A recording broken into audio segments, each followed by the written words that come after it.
All right, you're good. Oh, we talk about lateral oppression, kind of like our internal dirty laundry. It's not a fun discussion, but I think it's an important discussion. We talk about how it manifests and things that they see going on around them.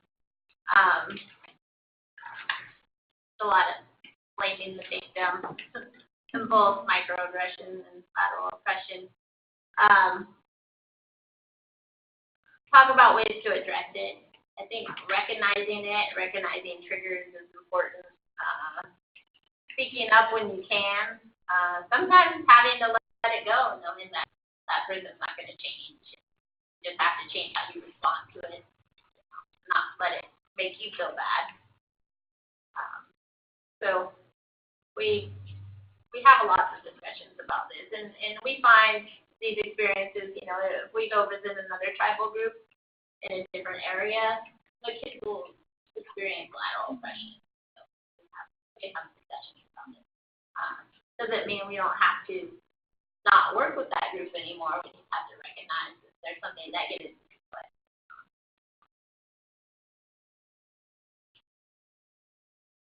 And again, just recognizing the symptoms and signs. I know sometimes our youth talk about their families or what's going on, and they see these issues and they don't recognize the root cause of it. So just kind of breaking everything down kind of helps everything be put in perspective and helps kind of move forward.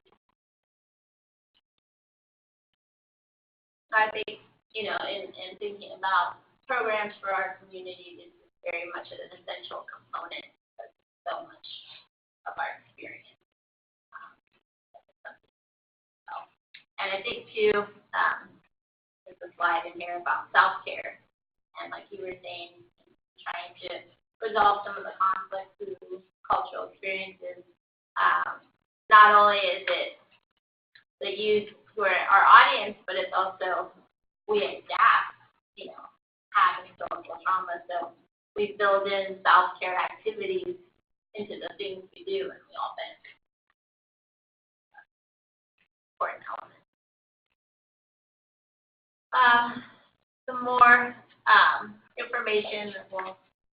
We do focus on a strengths-based approach. I talked a little bit about that this morning. And we feel like that's the best way to go about our program.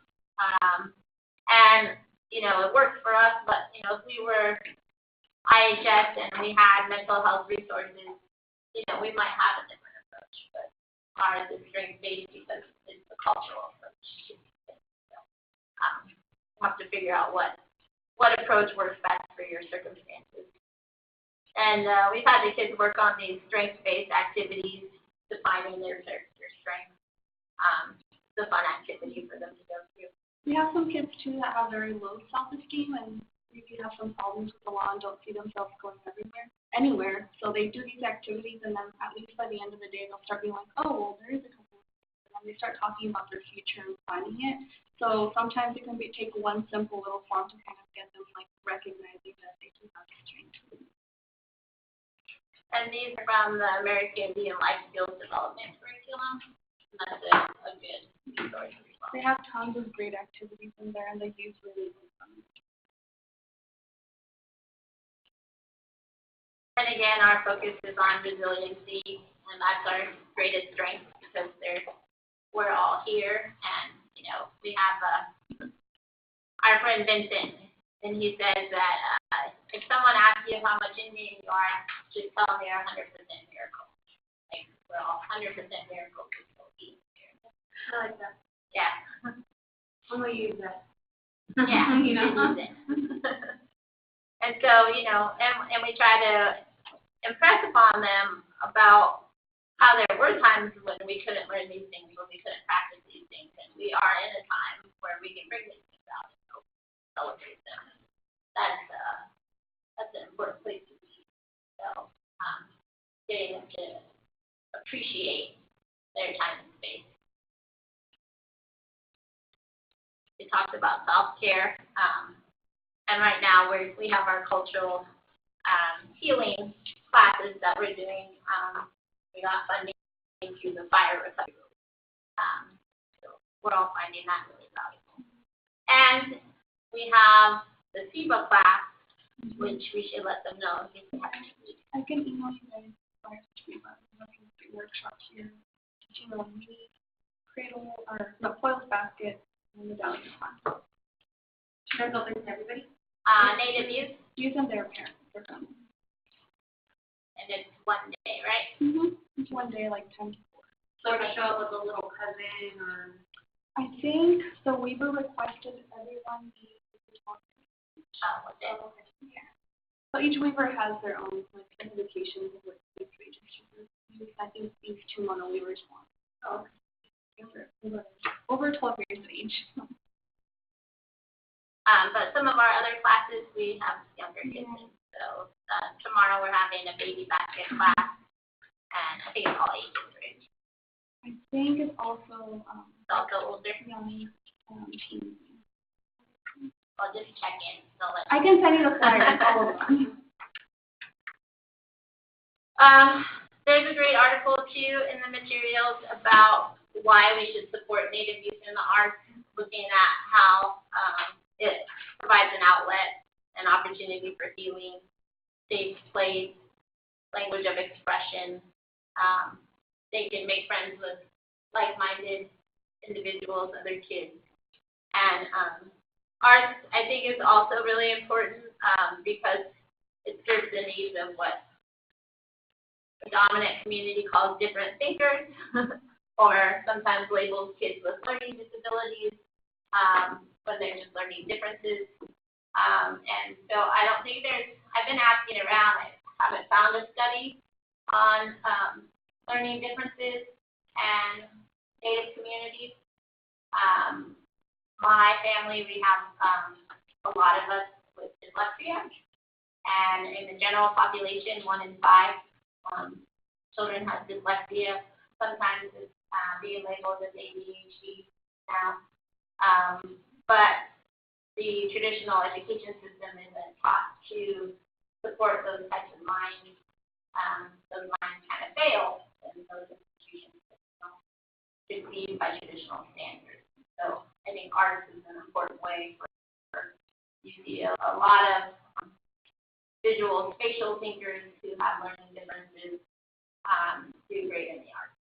People with become architects and artists, all these things. So I'd like to see some of those studies on learning differences. But wouldn't it be great if we cultivated some mind rather than made them feel ashamed or less than? So I think that I broke it. Critical factor. And then it goes battery. Good change it for me.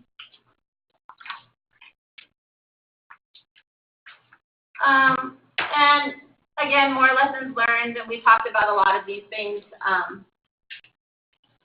think we've talked about all of them, building family into the framework. The only one we didn't talk about was facing the obstacle of facing the reality of community challenges. And so that's something where historical trauma comes in, because that's a reality. But what are some of the other realities? It might be socioeconomic circumstances. It might be transportation, right? It might be not a good history or relationship with the school, those types of things. So you definitely want to identify what's the reality around you and what's going to contribute to the challenges of the kids. We have networks and partnerships. I talked a little bit about that, making sure they're reciprocal, making sure that if the partnership isn't working, to move on, not to, it's like being stuck in a bad relationship. Although in this case, you want to leave the door open, not closed. But one of the things about partnerships is they're not always going to work all the time, right? Your partner might be in a different capacity place than you are at the time. So what we try to do is if a partnership isn't working, we just kindly say, all right, well, we're going to move in this direction. However, down the road, if you're ready or there's an opportunity, always feel free to give us a call so that we're always keeping relationships positive and open. Because you usually don't find out a partnership's not working until you're in the middle of one. So, things to think about. For youth engagement, there's lots of different strategies that we've employed, and we try to change those strategies all the time. Sometimes outreach is working, sometimes it isn't. We try to be creative if it's not working and try different things. Sometimes we end up going back to the first plan. But I think that your best case is just to do multiple things and just have a lot of experimentation, right? See if the incentives work, if you have enough to provide them. Making sure that your youth voice is center. I think letting the youth recruit their cousins is very effective. Letting them bring friends to the program has been very effective. Like I said, sometimes we had non-Indian friends. That was okay with us. Just making it interactive, but I think making it fun is really important because they don't have to be here. And so we always feel bad because sometimes, like in the research projects, we might have to do a training on Indigenous research methodologies, and that doesn't sound like a fun type of thing to do. Some of them might do it. So sometimes there's nuts and bolts things we have to go through. We're like, we apologize. You might be a little bored for the next 20 minutes, but it's going to get fun and it's going to get better. Pretty soon they got cameras in their hands and they're doing interviews, and editing film, and they're happy again. So just making sure that you're promoting all that fun stuff is going to be part of the program.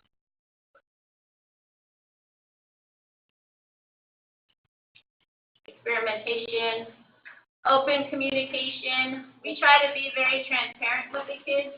If there's something we can't do, they understand why we can't do it.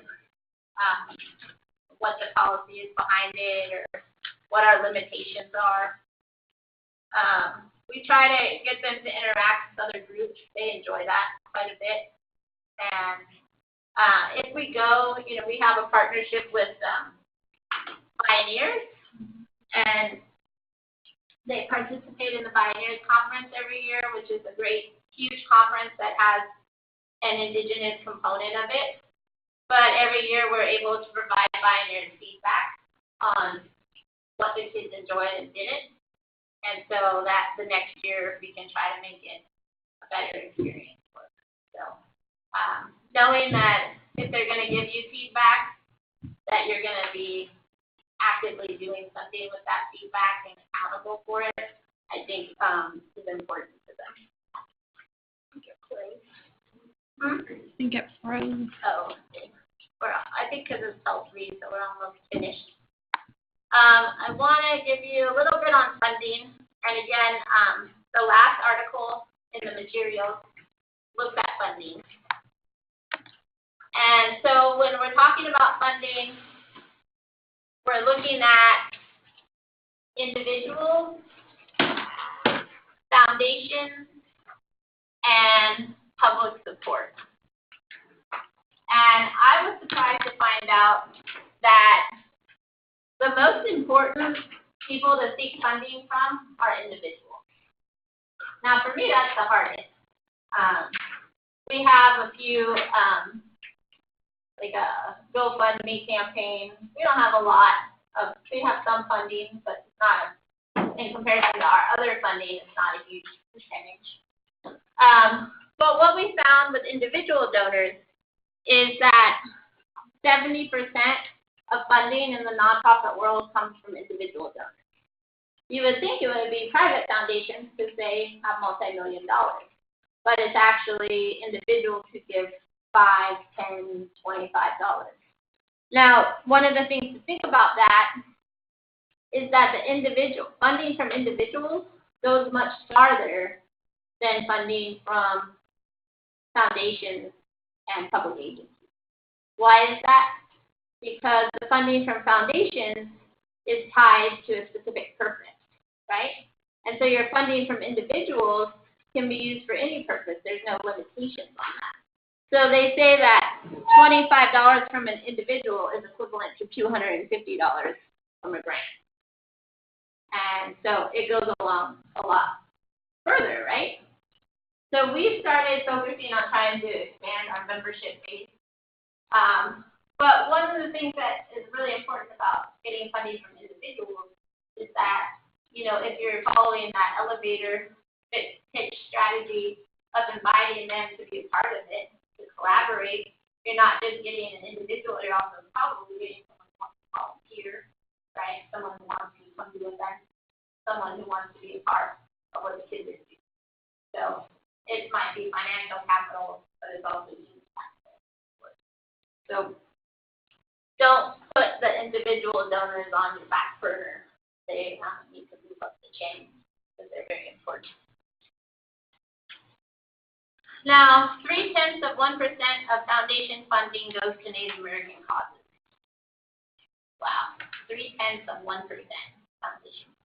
They're not funding Native organizations. And I hear it all the time. I try to break into new foundations. I have to have telephone interviews. Sometimes I get site visits. And they usually ask me why I'm not asking the casino. Or they want to know, do I get money from the casino? And so I think there's a false sense that our tribal organizations are supported by gaming revenue when they're not. So we have to explain that. So, yeah, we're just not really tapping in. There are organizations that have some good track record foundations that become re-granting organizations. So they go get the money from their relationships with foundations, and then they come back and give it out to different tribal organizations. That's good and bad. It's great because it's spreading the money farther, and we're getting a trickle-down effect. But then it also keeps the funding in small pockets, right? So, if somebody's re-granting, they get $1 million, they're re-granting $25,000 to spread it out, rather than an organization who could come and say, we can do everything we wanted with $300,000. Can't we get that?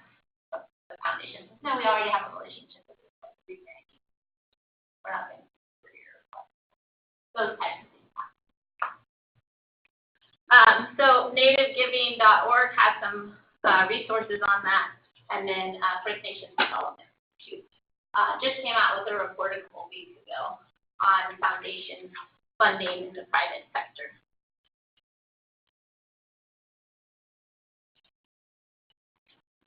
This is from the Impact Philanthropist. The 7th Annual Impact Investor Survey said that 209 investors around the world reported a total of $114 billion in impact investing. So even though a small percentage is going to us, there are foundations out there who are looking to invest in youth organizations and tribal youth organizations. These are all the sources of funding that we've had over the years for tribal youth ambassadors. Private, we've had Best Buy Foundation, Consumer Protections, and Monoma County Foundation, First Nations. We've had some tribal funding. San Manuel has been a very good supporter. Yochadehi, Middletown Rancheria. We've had public funding from the Administration for Native Americans, Institute of Museum and Library Services. We even had previous funding from programs like the Centers for Disease Control, not for tribal youth ambassadors, but for other projects. So we try to go after a lot of federal funding, but the climate of that has changed for us. And while we could depend on that before, we're finding it very difficult to get now. Average funding a year for tribal youth ambassadors is a little over $100,000. And we've been able to leverage that money into opening revenue-generating resources. So our gift store, being funded by the Administration for Native Americans with the Tribal Youth Employment Training Program, now creates an opportunity to generate revenue that'll still go ongoing support. So you can look for funds for those types of projects in their social economic development strategies grants. but they're very competitive. We produced a lot of education programs. The Maker program that I talked about earlier is also revenue generating because we charge admission for the schools that come to this program. So that's one way that we can increase our revenue and also move it towards some of our general expenses. Because we know that grants usually don't fund capital expenses. Okay? This building needs a new roof. So we can't find a lot of funding to put a new roof on the building. So things like that where we can increase that general income so that it can go to some of the needs that we can't find funding for are important, especially after 20 years building. We talked about some of these. So this is kind of where we're at. You're looking at about 75% of our funding coming from federal sources and about 5% from private and corporations earn income and individuals, 5% each. So that's something that we have to flip. And we have to increase the private foundation, corporation, and earn income and reduce our dependency on federal grants. And that's difficult because it takes us probably about some of the private funding. Sometimes we apply 3 to 5 years before we ever get funded. And then when we do get funded, we get like introductory funding. So they kind of want to see that you're going to prove for yourself. And so you might get $20,000 or $30,000 when a similar project might be funded from the government at $100,000. So you have to build up those relationships over time, and we still have to keep the lights on, pay the mortgage, all of those things. So it's important maybe to do an exercise too for yourself of looking at where you think your funding is going to come from. How much reasonably is going to be from the tribe? Can you tap into local county organizations? Right now, we're applying for funding from a local organization that does local arts programs. So we're hoping to do a media arts project. And looking at state funds, where the government has kind of receded in some of the federal funding, we've seen some increase in state funding. And so the tribal youth did some advocacy work about a month ago. They went to the state capitol to do testimony for a bill that was going to provide $100 million to juvenile delinquency prevention programs. And they were going to set aside $10 million for tribal youth programs. And when the budget was finally signed, it was only $1 million. $1 million is better than no $1 million. So, the state's looking to put some funding in where we see other funding being restricted. There's there was a water bond passed last year, I believe, and it has several $1 billion within it. It's a very big legislative, comprehensive, but part of it is education and education about environment. And so there's funding in there specific to tribal organizations, something that we should be looking at. So I don't know, does anyone do any legislative monitoring or things like that to see where the funding's coming out? We probably should put together a group. This is a lot of work, but we can, if you get on the legislative tracker, you can put in Native American or certain buzzwords, and it'll pull any legislation out that is relevant to that. And it's good to monitor those types of things so you can see, all right, well, next year, we know the funding trend is going to be water. What kind of youth education projects can we put around water that are going to educate our youth and make resources available? Planning for the future. Staying in front of it is also very important. All right, any questions? We got everything, I think. Got through it all. Only 15 minutes over. So just want to say that we're here and we're a resource and we're happy to share any things that you find beneficial or helpful. So I know that we have some grant writing workshops coming up. And so if you follow the National Indian Justice Center, most of those technical assistance workshops come through them. And then we usually cross-post things on our Facebook as well. So any way that we can help, we're always here. Feel free to contact us. What they do. What's that slide? We went back all the way. Yeah. So the very last slide has all of our contact information, and Christina's on there. And then Carol is our grant writer, and she's always willing to help. One good thing, if you want to learn how to do grant writing, is to become a grant reviewer. That's how I learned. It's not hugely rewarding, you know. You might get about a week's worth for like a $60 stipend or something like that. Then you'll get piles and piles of paper to review. But what it helps you do is see how they review and evaluate your proposals, and it helps you learn how to write to the instructions.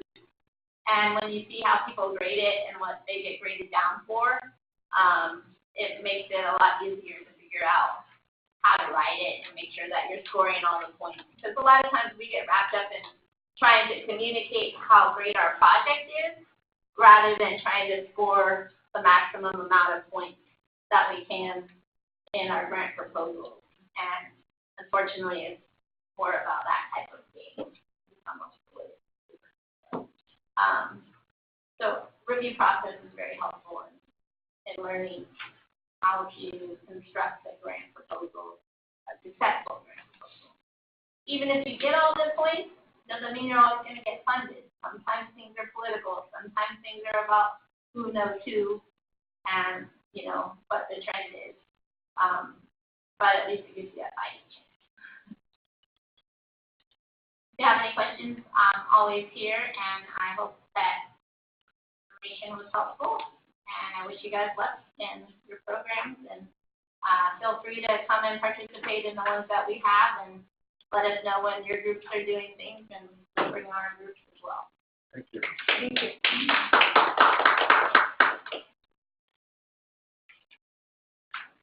So you said you're going to send this to us? I'll email it to you, that way you don't have to. Yeah, you're welcome to take the ones that are there. I just figured people would want to lug it around.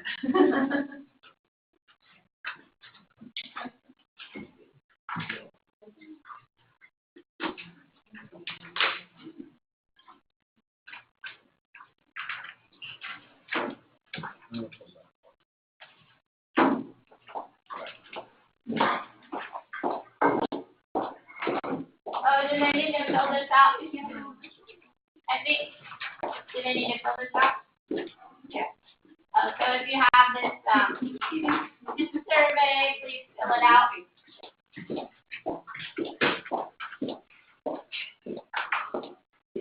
Do you have more copies? Does everyone have one? Yeah. That one is in the.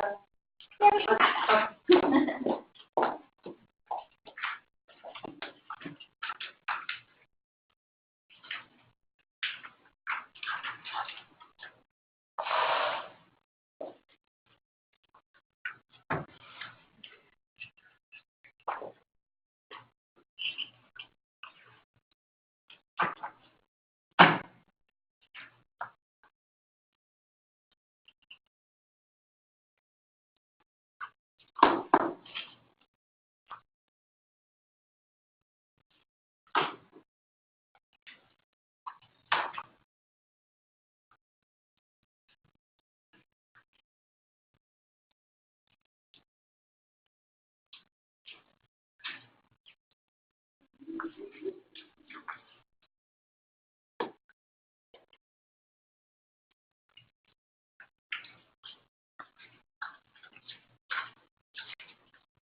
I do that now.